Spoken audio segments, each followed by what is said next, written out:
1/2 hour of cardio. Let's begin. I'm going to start with a warm up just to get my legs warm and my body warm. Starting at 5:56. So I need to make it to 6:26.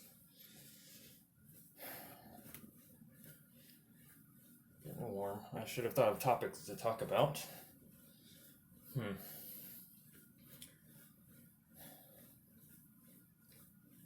Not really sure what to talk about.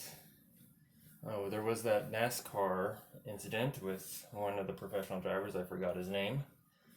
Said a racial slur. Kind of sucks for him. Hopefully he can recover from that. Yeah, social justice kind of sucks, especially when it's a slip of the tongue. I personally don't believe that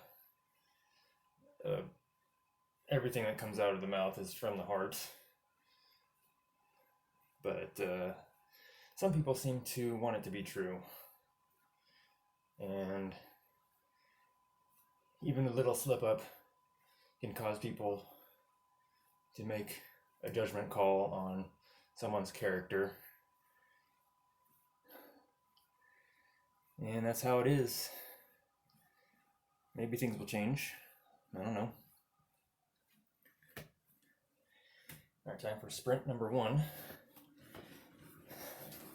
Get my heart rate up. It's really hard.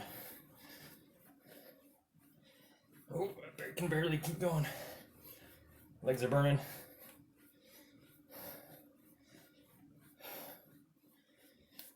Checking my pulse, making sure it's actually going up. Yep, it's going up. All right. It's not up to maximum. Heart's not beating really fast. I'll do another sprint after my legs kind of cool down a little bit. Personally, I'd rather be running and not on a treadmill, but with the isolation orders and convenience, I guess. I really want to do jump rope, but I don't have a place outdoors where I can film properly. It'll at least get me a calf workout, constantly jumping off the balls of my feet. I'll work out the calves really well.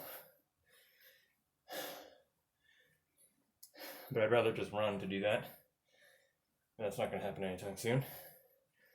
And preferably, especially with the changing seasons, I'd want to run in the morning, not in the late afternoon. Because it's not that hot right now, but in a few months, it'll get pretty warm to where running midday is really, really torture.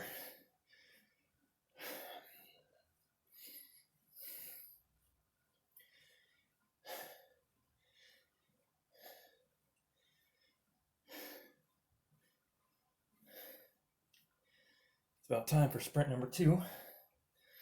Check my pulse.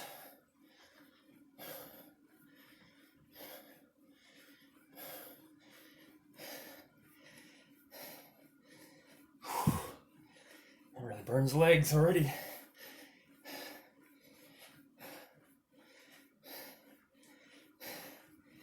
All right, that's a short sprint, but my legs aren't in condition to be burning that much for that long, or I just don't have the mental gumption to do it.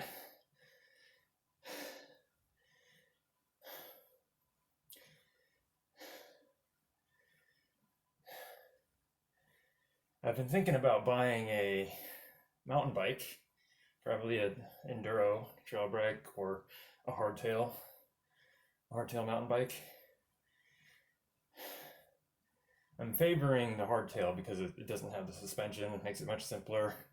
I'm not really going to be going downhill. I'm mostly going to be riding it around on paved roads, and then sometimes out in the dirt a little bit that's not too bumpy. So the hardtail should be fine. But I'm really interested with the hardtail is getting a plus tire, which is larger than 3 inches, either in diameter or around. I think it's diameter, 3 inches across as a plus bike. They usually run a 26.5 rim with a 3-inch diameter wheel, and or higher. I could go 3.5, but I have to get a frame that can support that, because with the hardtail, since it doesn't have rear suspension, I would like the extra cushion of a bigger tire.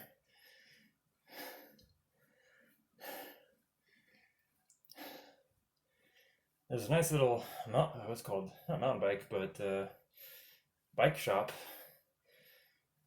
around town that I've been to before for supplies and such, like pumps for my motorcycle, hand pumps, and tire patches, and they did a chain repair on my old mountain bike that I got rid of.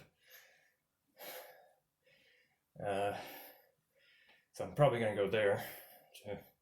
I kind of prefer retail over online purchasing, specifically for things that I'm going to be either wearing or, I guess in this case, riding, since it's a bike. I wouldn't want something like an article of clothing, or let's say like a motorcycle helmet. I wouldn't want to order it online and have it not fit.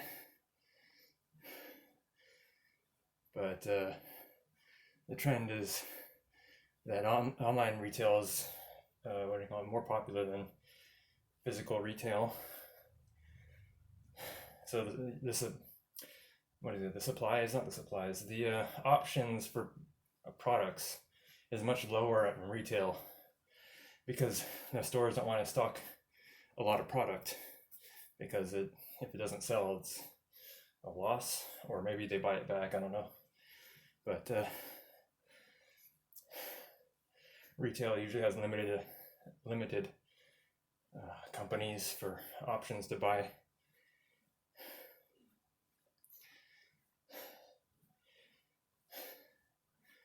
But I did buy a helmet online, my most current helmet for my motorcycle, and it seemed to fit, and I guessed the right size. I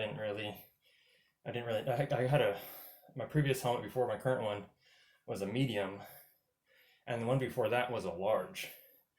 So the first helmet I bought, I got in a retail store, and the large fit perfectly, brand new. And what's known in the motorcycle community is you want a helmet that fits tight, because especially if you're going to use the helmet a lot, the cushions wear down. And so for my next helmet, I bought a medium, and it turns out medium was still too large. And that I also bought at a retail store. And then my most current helmet, I just hoped and assumed it was going to fit properly when I ordered it online, and it did. It was a small, and I'm afraid to go to extra small. Even the small helmet was, after time, a little bit loose, though a lot more secure than the others.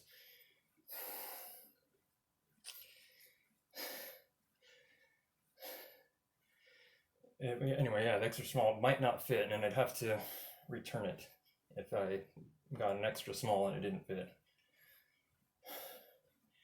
Which I guess it's pretty common nowadays to just buy retail and return things. I don't like doing that. I like I said before, going to retail and trying things on and making a final purchase without having any thought of returning. I don't like having, buyer's remorse. And so I like to try out whatever I'm buying, or maybe have tried it before, depending on what it is. But yeah, helmets.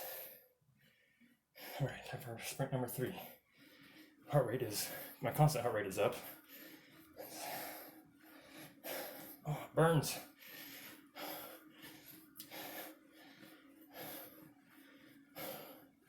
Oh, that's a short sprint. Heart rate is up. I'm not really counting, I'm just feeling it on my wrist.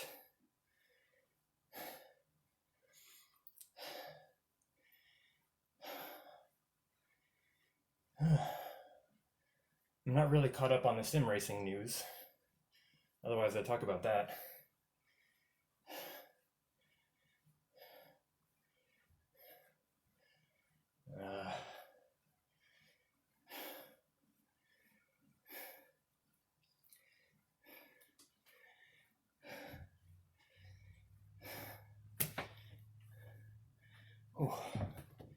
Another 20 minutes. Probably better to not look at the time.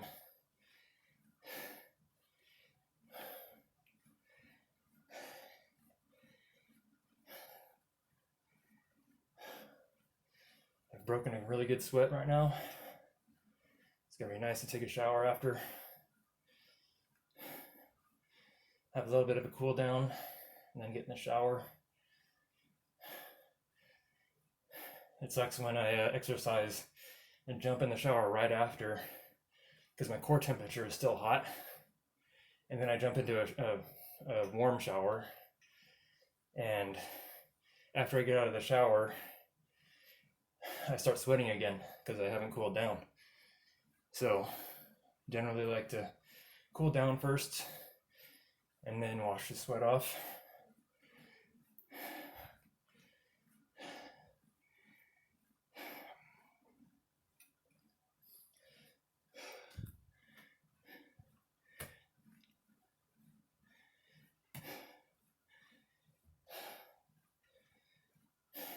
My heart rate's still up, hasn't slowed down. I mean, it has slowed down from the sprint, but not to where it was.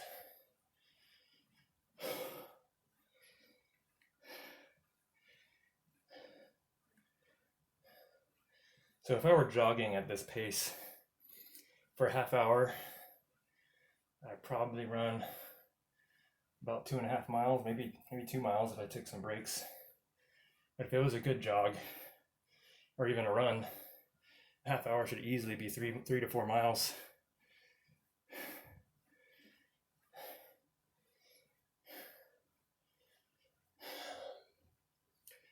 Maybe I'll get me a GoPro or some other sports action camera and record while I'm jogging. I don't know, I don't want to invest too much in this YouTube thing. Not unless it really changes my life or anything, because it's not really worth it at this point. It'd be nice to have higher quality content, but I don't really produce good content for the video or audio quality to improve much.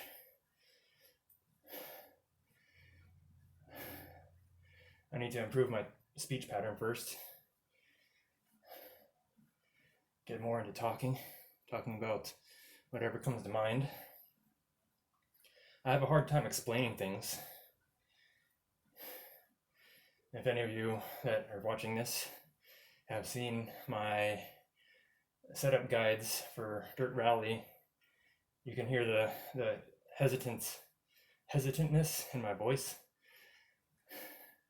when I'm explaining the different aspects of the car. And that only comes out when I'm trying to explain stuff. It would happen in public speaking too, when I took a public speaking course in college or junior college, where I could, if I was in the back of the classroom or in a seat somewhere, and there was a participation event, there's some sort of participation involved while sitting in the chairs, I could speak clearly. But as soon as I got in front of the class, I could not talk whatsoever.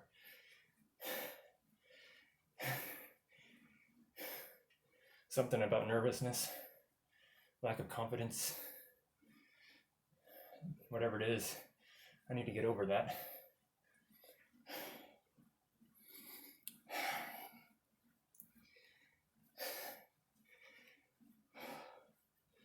All right, sprint number 4. Get that heart rate up. Let's see how long I can do this for. Already slowing down. Oh, come on. Legs are burning. Oh, all right.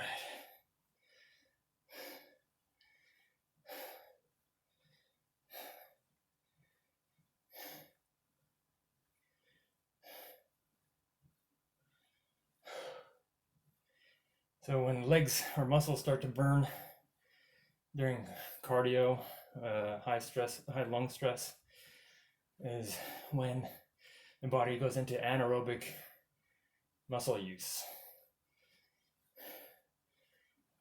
And it produces some sort of acid in the muscle that causes the feeling of the muscle burn. That's produced by the anaerobic process. And the aerobic process is the one that the blood delivers oxygen to the cells to function. They burn calories and oxygen to create movement in the muscles. And then anaerobic,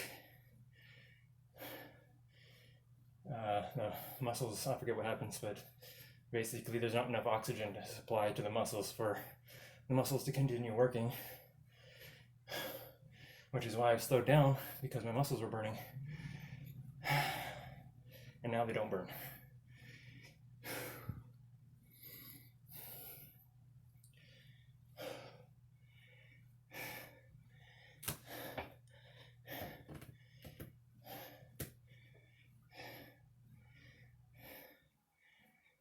"14 minutes? Is that right? Or let's see, not 14. Let's see, 16 would be 10.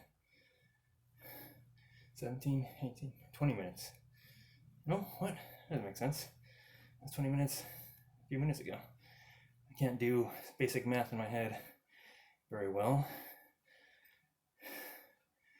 I'm more of a basic algebra kind of guy, maybe geometry or trig, where it's on paper, but holding numbers in my head doesn't work very well. Let's see. That's 13 minus 26. And it's 3. It's 13 minutes. Okay. There we go. 13 more minutes.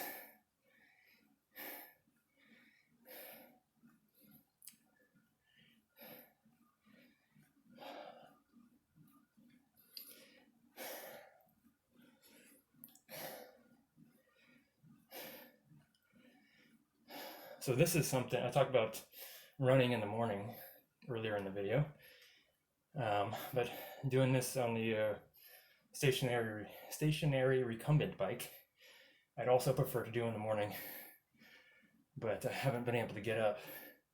I've got my alarm going off for the past 4 days at 4, and I wake up to the alarm and I just say, screw it, I'm gonna sleep.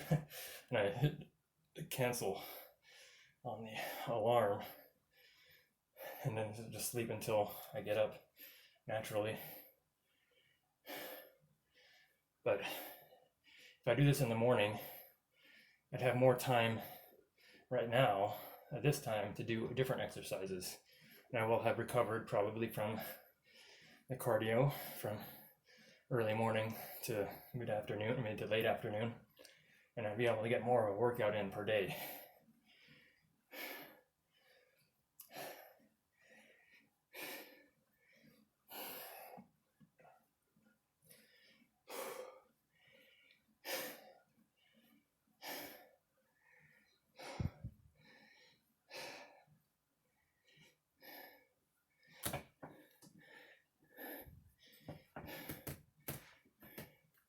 Eleven more minutes.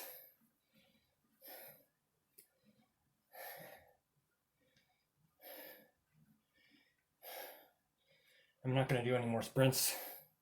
I'm just going to keep this pace till the end.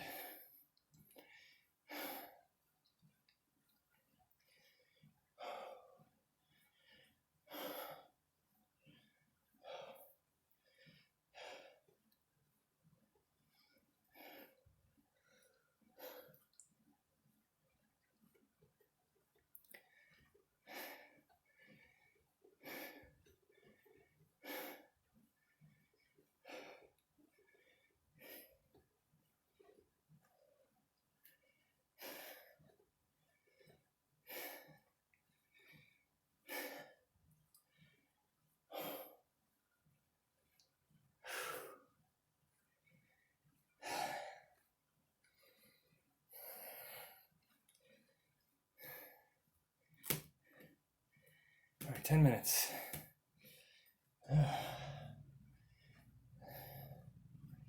I don't have much to talk about, so I'm probably going to be silent for the rest of the video, unless I can think of something.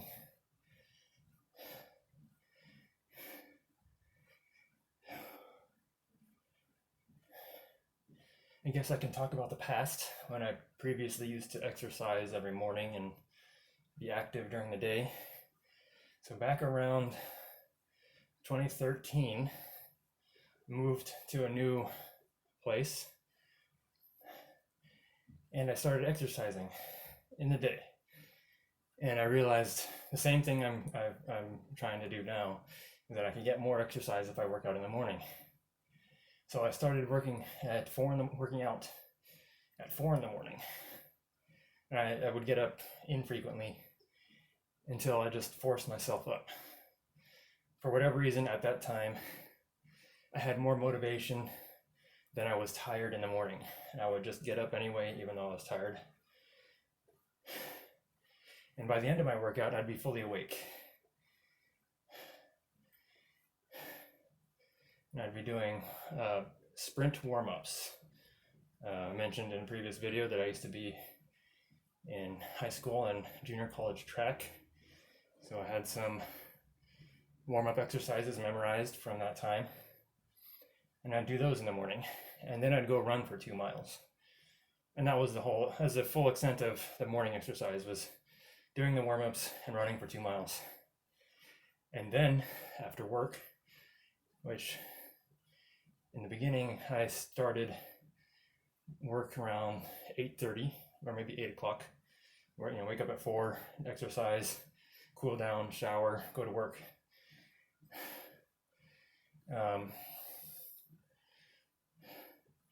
And then after work, I'd go to the beach, or I'd go on a bicycle ride, which went with my old mountain bike that I had.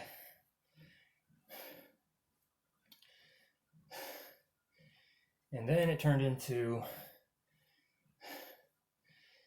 waking up at 12 a.m. at midnight, because in the summer, I was able to go to work at 8:30 and leave, and the sun would be up like it is now. But then winter came around at the end of 2013 when I started doing it, maybe 2014, I don't remember. And the nights would come on sooner and we'd have daylight savings. And I would notice I'd get off work and it's already dark. So I changed my work schedule to 4 a.m. and I'd wake up at 12 a.m. And I'd do the same exercise. And then at 12 hours later from waking up, around 12:30, get off work, and I'd go to the beach, go on a bike ride while the sun was up at 12.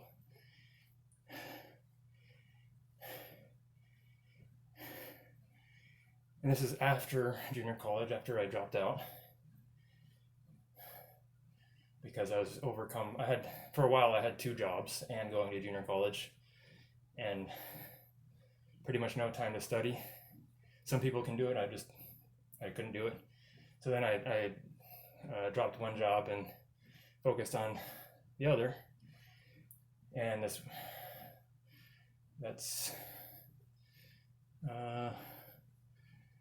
when I dropped out. And then some stuff happened that maybe I'll talk about later, and I stopped working out. And I've been working out on and off since then, and from this point on, I haven't worked out for about a year. I went on some runs. I woke up at 4 in the morning a couple of times, thinking that I would continue to get up at 4 in the morning to go on a run, but that lasted for about 3 days. Then I gave up, being tired in the morning. That was probably 6 months ago, maybe an actual full year ago. I don't remember. I think it was in the winter, and it wasn't this winter. So it must have been last winter. Anyway, so over a year ago, and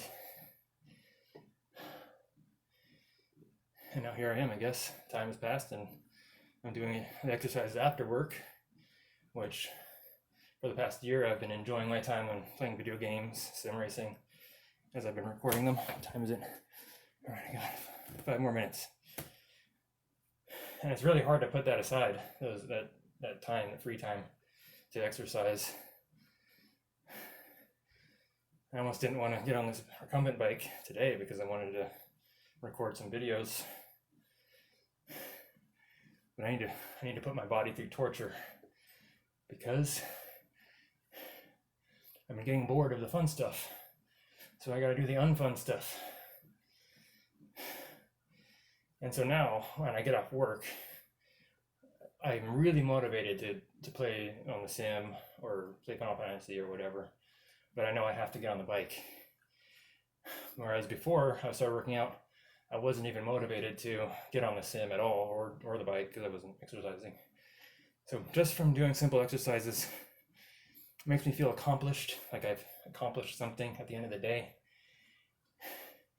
And now when I go to work in the morning, I'm anticipating going home, working out, and then playing some video games. I don't know why that works, but it does. But whenever I get home and I just want to lie down and watch YouTube or even just go to sleep, I know I need to exercise. That's the first step towards real depression. I've talked about the quasi or the fake depression in a previous Diversity 8 video. But I know for me that when I get home from work and I just want to get into bed, that's when I'm starting to get depressed. And I'm talking about actual clinical depression. It has something to do with why I stopped working out, which again I'll talk about some other time.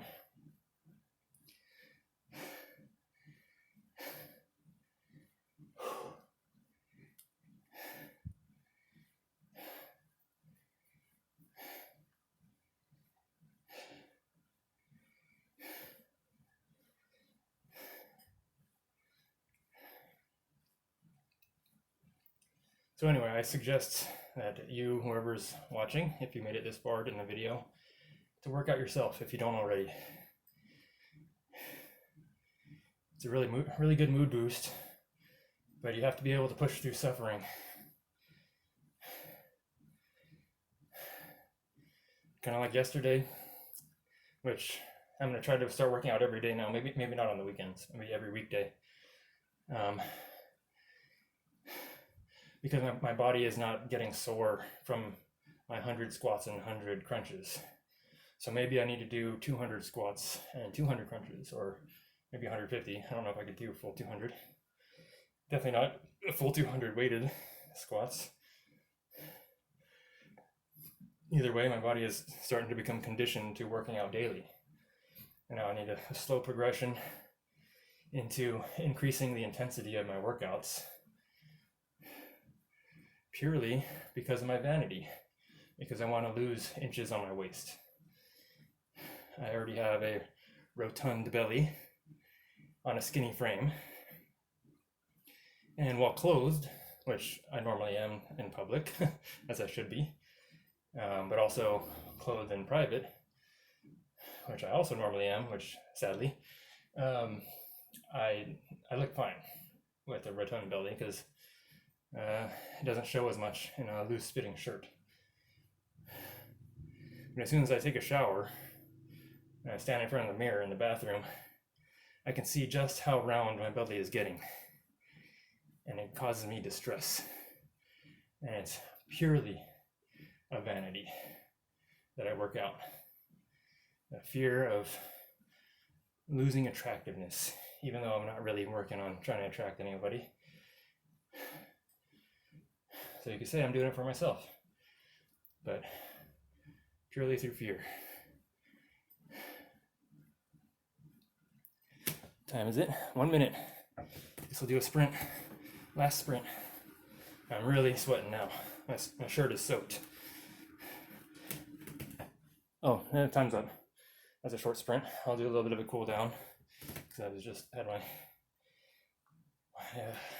leg speed was up. I don't know I don't know what I'm trying to say here, but I was pedaling really fast and I want to cool down a little bit while pedaling. That's probably enough.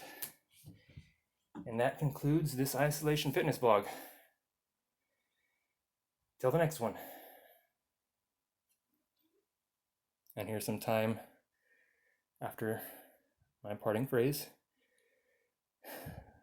for me to adjust the end card in YouTube. Later.